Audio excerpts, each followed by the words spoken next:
Spy Catcher.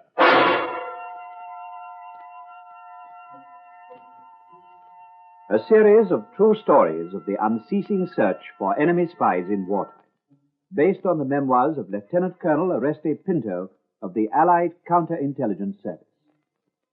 This week's story is entitled Neutral Ground. The part of Colonel Pinto is played by Bernard Argent.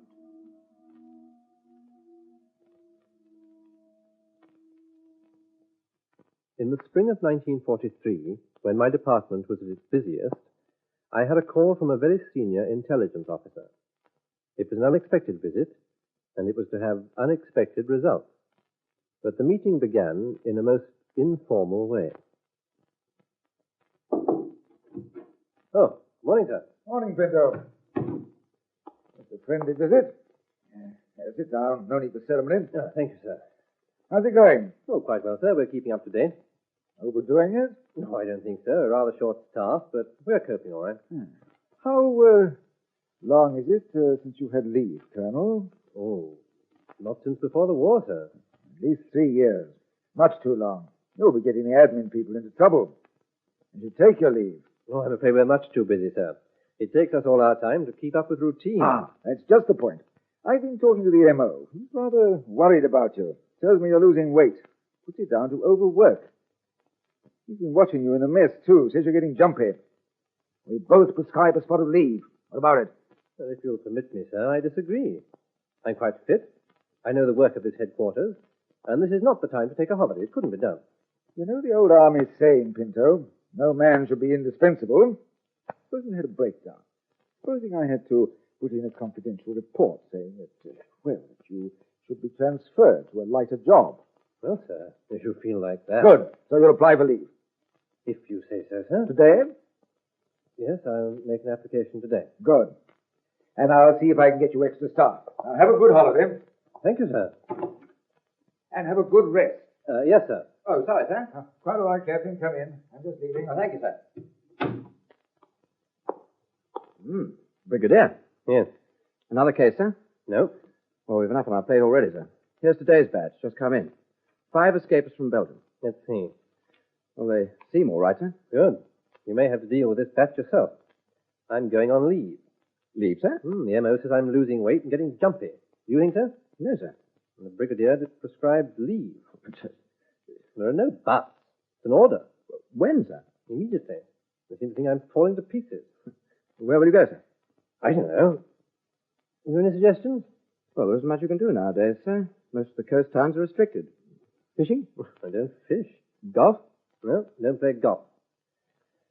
Oh, I think I'll go to Era. It's the nearest neutral country. There's no rationing, no blackout. Tons of butter and eggs. I'll gorge myself and put on 2 stones. That should please the M.O. Well, don't forget the poor relations, sir. You can send back food parcels, you know. I won't forget. Do you know anyone over there, sir? Tim O'Reilly. You remember him? Yes, he's in the tank corps, sir. I thought he was in the desert. Oh, he was wounded at Elagala. He was invalided out about 6, 7 months ago. Went back to Era. It'd be nice to see him again. Oh, he was a great fisherman, wasn't he, sir? Well, I didn't say I was against fishing. I could always sit and watch. Yes, sir. But Era's neutral, sir. Do you think it's safe for you to go there, sir? Why? Well, you all sorts of papers and identifications, and there's still a German embassy there, and consulate. My identity papers say I'm Frank Jackson. Oh, yes, of course, sir. And I think I could concoct a suitable cover story for myself for a quiet holiday. And I think you should start on this batch of reports. All right, sir. Captain. Yes, sir? You'll get me some good books on Irish folklore. Yes, sir. As my assistant had said, a visit to a neutral country could be dangerous. But as ordered, I applied for leave, and it was granted immediately. Within 3 days, I was in Era, looking forward to walking again in lighted streets and ordering an unrationed meal. I found my old friend, Tim O'Reilly, and, of course, he took me fishing. Now, you can just sit there and take it quiet and watch me.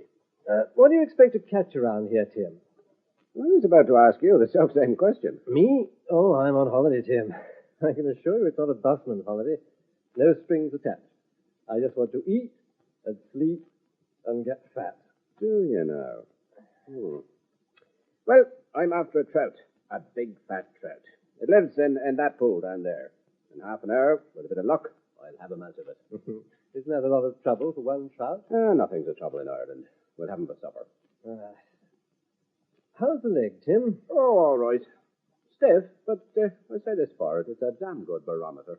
Is it going to rain? No, this one's special. It tells me when the weather's going to be good. Well, now, tell me about your holiday. I've told you. I don't think you have.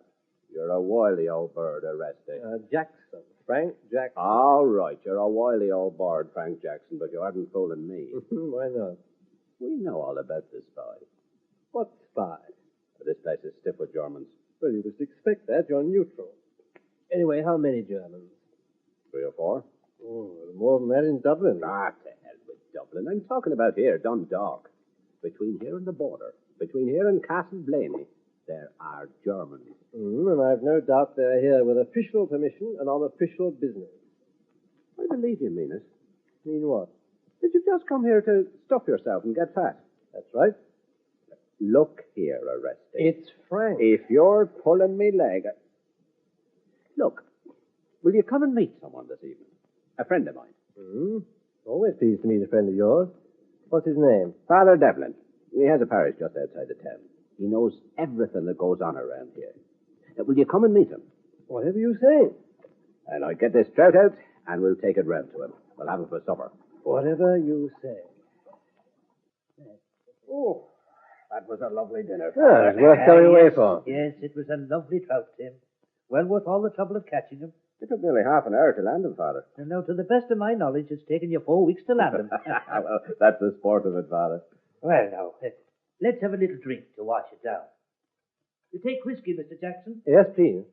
Do you find this much of a change from England, Mr. Jackson? I hope he won't, Father. I want you to tell him about the trouble we're having on the border. Now, you know as much as I know myself. But he won't believe me. He's got to believe your reverence now. And I wouldn't like to match my information against yours. That might be true enough. Now, there's your drink, Mr. Jackson. Help yourself to water. Oh, thank you. Now, what is it you're wanting to know? He doesn't want to know anything. He won't listen to me. I want you to tell him. Now, it happens, Father, that he's an old friend, and he's an expert on spies. Mm-hmm. It also happens, Frank, that Father Devlin knows everything that goes on around here. Nah, I wish I did, Tim. But if there's a story to tell, where do we begin? Tell him, Father, there are too many Germans around, and some of them too near the border. But he won't listen to me. All I said to Tim was that 2 or 3 Germans are not a lot. Well, not in a neutral country, and you are neutral. Neutral me foot. I was 3 years in the tank corps in the Western Desert. Now, there is trouble, Mr. Jackson, and Tim's all for doing something about it. But there isn't much we can do. You see, it's hard to put a finger on it. We're near the border, and there's a lot of talk going round. Well, maybe talk's too big a word. The fact is, something's going on, and nobody's quite sure what it is. Or sure, I know myself. Nobody knows, but everybody knows, if you know what I mean. What kind of talk? About these Germans, and plotting trouble on the border and over the border. You mentioned a spy. Did you mean that? And you know who he is? We have a damn good idea. Calls himself a Swiss gentleman, if you please. Came here about 4 months ago. Eh? Well, now, the locals call him Mr. Miller, but by rights he's a Mr. Muller. And you know why he's here? To build a factory, he says. He looks here and he looks there, and always he's looking near the border. Now he's up at Castle Blaney looking for a place for this factory. What kind of factory, do you know? He's going to turn our fine Irish milk into milk chocolate. Or so he says. Well, the Swiss are experts at that. Perhaps it's true. But it's a strange project for wartime. And it's a strange place to want to build this factory up there on the border. And there's trouble being made for you just across that border. Now, you must know about that. You think he's an agent, an active German agent? We know there's an agent. This might be the man. What's your interest in it? It causes trouble. It gets people into trouble. And we don't want it here. We don't want it anywhere. But for a start, we don't want it here. Look, we're handing you a spy on a plane. Now, someone you think is a spy or an agent. You're the expert. Check on him and tell us if we're right. You said he was getting people into trouble. Well, it was one of my parishioners, Paddy Flynn. But that's not so important. Now, what about Paddy Flynn? Well, he's working for this Mr. Miller, as he calls him, and he's getting more money than's good for him. What kind of money? Enough to keep him in Gallagher's bar all evening, and part of the afternoon too, and standing rounds a drink for the first time in his life. Do you know why he gets this money, or what he does for it? Oh, well, Paddy does this, taps his nose, which means it's not for milking the cows. Is there a radio transmitter anywhere in the district? A private one, you mean? Yes. Well, if there was, I'd have heard about it, but the Garda would. Our police are no fools, you know. Don't they know about this? We'd like them to know, if we were sure. I hope this isn't delicate ground, Father, but the IRA is strongly anti-British. Would its members help a German agent? They would. I have no doubt they would. And maybe they are. Yes. Where is this Mr. Miller? At this very moment, he's in a hotel at Castle Blaney, on the border. Look, Frank, would you go up there and check on him? Well, if he is an agent, what am I supposed to do? Tuck him under my arm and bring him back? No. No, just tell me. I didn't spend 3 years fighting against it. No, Tim, there are other ways. But we must be sure if it is Muller. It would mean asking a lot of questions. I couldn't pass for an Irishman. At dinner, you said you were interested in Irish folklore. Now, the Irish are great talkers once you get them started. And that's a good way to get them started. But I don't know enough. I can help you with that. Will you go? Yes. Good. Now, I get John Joe to drive you there in the morning. He knows the way like the back of his hand. Well, let's talk about folk tales. I must get them right. Yes. And let's have another drink while we talk.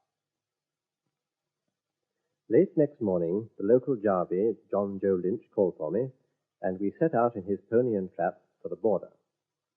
It was a pleasant morning, but this matter of seeking out an enemy agent in a neutral country was not as simple as my friends thought.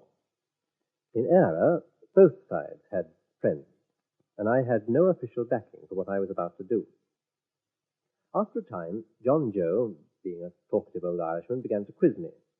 First about my friendship with Father Devlin, then my friendship with Tim O'Reilly, and then about England and my reason for being here. I mentioned my interest in folklore, which was my cover story, and he turned out to be a bit of an expert himself. Oh, it's an interesting thing indeed, sir, that educated men like Father Devlin and yourself should be knowing all these strange stories. But I'll be telling you a stranger one myself. Whoa there. Whoa now. Stand, girl. Do you see that road to the left, sir? Yeah? Now, that's the shortest way to Castle Blaney, but it's also the longest, and I'll tell you for why. It crosses the border into Ulster, and there's guards at the border, and they'll search the trap, and they'll ask questions, and they'll fill in papers, and they'll stamp them. Something to do with the war, they say. And a few miles further on, it crosses the border again back into Era. Yeah. And there's guards there, and they'll search the trap, and they'll ask questions, and they'll fill in papers, and they'll stamp them. I'm sure it'll be the longest shortcut you ever took. Now, this road to the right is the longest way, but it's also the quickest, if you know what I mean. Well, now, which way would you like to go, sir? We won't cross the border. Just as you say, sir. Come on now. Lift them, girl. Is it always as quiet as this along the border? Oh, most times, sir. Most times, except at night. Huh? What happens at night? That's when the business is done. The smuggling, you know, the butter and eggs and things like that. Is there much smuggling? Oh, a bit here and there. For the folks in the north, you know. We don't want any part of the war, but we just can't let them starve now, can we?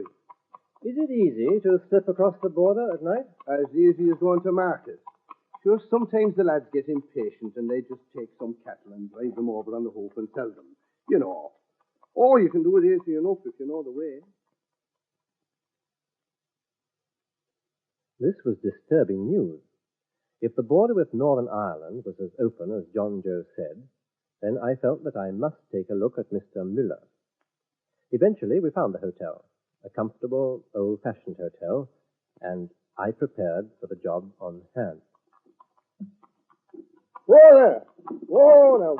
Stand, girl. Well, here you are, sir. Thank you. Will I be calling for you later, sir? I don't know. It depends. I'm sure Father Devlin will let me know if I'm needed. Goodbye to you, sir. Goodbye. Come on with you, girl.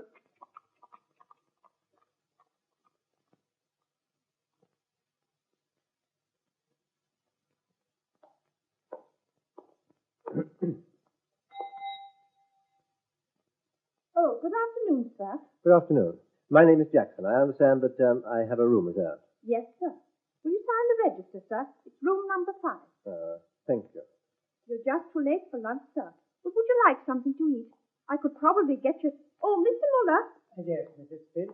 There's a letter for you, sir. Oh, Here it is, sir. thank you, Mrs. Finn. Will you be in for dinner this evening, sir? Yes, about 7. Oh, I beg your pardon. That's quite all right. Now, would you like something to eat, Mr. Jackson? Mr. Jackson. Oh, I'm sorry. No, thank you, Mrs. Finn. Very good, sir. Here's your key, sir. Thank you. Room number 5. And dinner is at 7 o'clock. I settled in at the hotel and then decided to see the town and the border. There were less than half a dozen guests at the hotel, and it was simple enough later to get into conversation with Mr. Miller. He was an intelligent, pleasant-looking man and typically Nordic. After dinner, I invited him to have coffee with me. He accepted, and he seemed to know that I had sought him out. Well, this corner seems quiet enough. Will this do? Of course. Excuse me, sir. Will you have coffee in here, sir? Yes, Mrs. Finn. Brandy? Please. And 2 glasses of brandy, please. Yes, sir. I'll bring it straight away, sir. So, you know Switzerland, Mr. Jackson. Do you know Zurich? Yes, very well. Bern? Unfortunately, no, not so well. You would find it most interesting. In your researches. You must tell me about your researches. Bern is also very ancient, many legends, and very beautiful. But perhaps I'm biased. It is my native city. Mm-hmm. How do you like Ireland, Mr. Miller? Delightful. But a business trip is not always a holiday. The Irish people are delightful too, but not as businesslike as one would wish. Have you been here long? I came only in July. From Bern? From Bern. Here you are, sir. Thank you, Mrs. Finn. That's all right. I'll pour out. Very good, sir. Black or white? Black, please. Thank you. And your brandy. Thanks. How long will you be with us, Mr. Jackson? Oh, just a day or two. Perhaps until the end of the week. Short holiday? Yes. From England? Yes. To study this ancient history, this folklore? Yes. I also have friends here with similar interests, and it's important to keep in touch. You must tell me about your studies. Certainly, if you're interested. In this part of Ireland, the legends are mostly concerned with a great hero. Mythical? Yes, named Cuchulainn. I have heard it mentioned. He was a warrior, a great champion. Also, there was a bull, a brown bull called the Brown Bull of Kelney. This bull was over the border in Ulster. It belonged to Dara. It was supposed to have magical qualities. Well, some of the people on this side of the border thought that they'd cross over and attack and take possession of it. Of course, it became known, and there was no doubt that Cuchulainn would be called upon to defend the bull. And Cuchulainn had never been defeated in battle. But the people on this side were equally determined, and they had a plan. Most interesting. You must tell me how it ends. Well, of course, it's a kind of history, really, prehistory. This contest for the bull is one of the great Celtic legends. In fact, it's the contest between night and day, or between light and darkness. In the story, the forces of light were across the border? Yes. And, of course, the forces of light must always win. How would the story go now when it is dark over there, a blackout, and the light is here in County Monaghan? Well, that's an interesting point.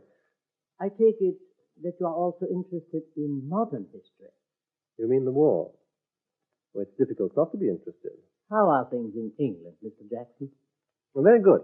Most encouraging. And improving all the time. But, of course, I may be biased in this. Have you had experience of the night bombing? Oh, that's something we don't talk about. I'm sorry. It is called careless talk. Yes. I should not have asked. As a neutral, what's your opinion of it all? I think it's not my concern. Air is neutral, too. I must respect my host. Oh, you must have been asked often enough. Oh, yes, many times. I think it is very sad when two great nations find themselves inevitably locked in a life and death struggle. I find it distressing. You say inevitably. Do you mean unnecessarily? Well, it must be. Don't you think so? I don't know. I was asking you. You ask many questions, Mr. Jackson. It would seem that you're... Excuse me, Mr. Muller. Yes, what is it? There's a phone call for you. Oh, thank you, Mrs. Finn. Excuse me, please. Certainly. If you will come with me, Mr. Muller, I'll show you where you can stay. I was now certain that Müller was a German agent. But just as I was starting my attack on him, we were interrupted. Removing an enemy agent in a neutral country is a delicate and dangerous game. Governments don't like it, and the agent usually has many friends. I prepared my plan by sending a telegram. It was an innocent telegram to Tim O'Reilly, but it would do. I handed it to Mrs. Finn and waited for Miller to return. He was very confident, and if my suspicions were correct, I knew he must return to the fight. It was some friends, Mr. Jackson. They wished me to spend the evening with them, but I declined. I see. More coffee? No, thanks. Now, what were we saying? Well, you were saying that I asked many questions. Yes. Too many? Perhaps. And you've returned to find out why. Tell me why.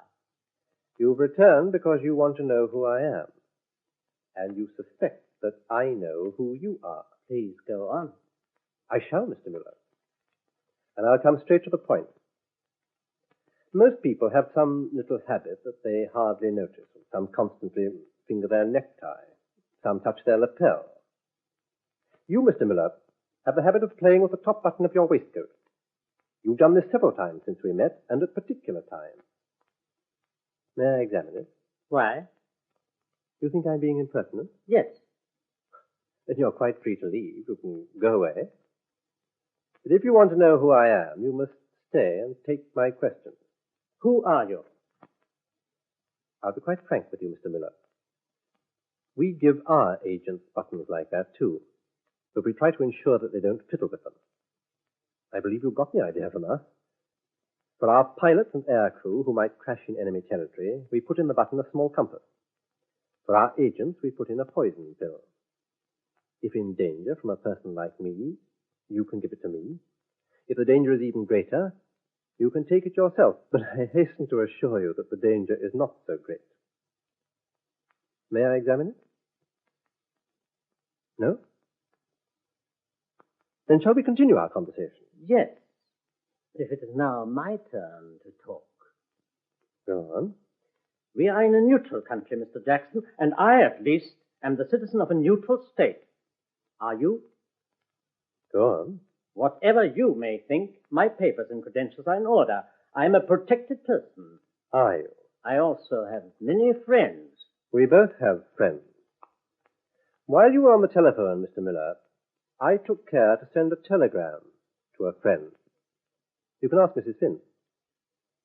This friend tells me that the border here is so open, if you know it well, that at night you can smuggle cattle across, and even people. How would you like to be taken to Northern Ireland, Mr. Miller? My papers are in order. I can go there any time. Not now. I can go to England if I wish. You should try. You come here to tell me this? I've come here to tell you that you're a German agent. Now, you may be a Swiss businessman, but I doubt it. You're here on the Irish border as a German agent. You have come to do something about this? Yes. To see that you're removed. Now, let's be reasonable about this, Mr. Miller. Now that we know who you are, you won't be much use to your employers. Oh, in some neutral countries, you might still be safe, in Spain or in Portugal. But not here. We have too many friends. I can give you a choice. I can have you removed, or you can remove yourself. This would be easier for you. And for you, Mr. Miller. I will think about it. How long are you staying, Mr. Jackson? Until you leave. Brandy, Mr. Jackson? If you'll let me have that button first. You don't trust me. Then perhaps you would like to order the brandies. I think we both need a drink. Next morning, Anton Müller had checked out of the hotel. In the afternoon, I phoned the airport at Dublin and learned that he had left for Lisbon.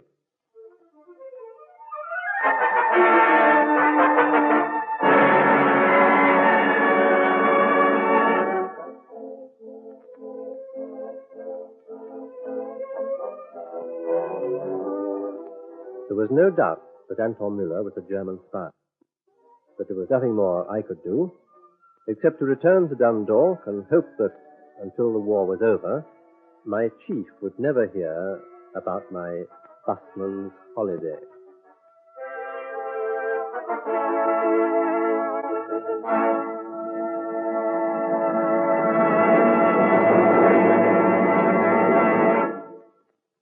You've been listening to Spycatcher, with Bernard Archard as Colonel Oreste Pinto.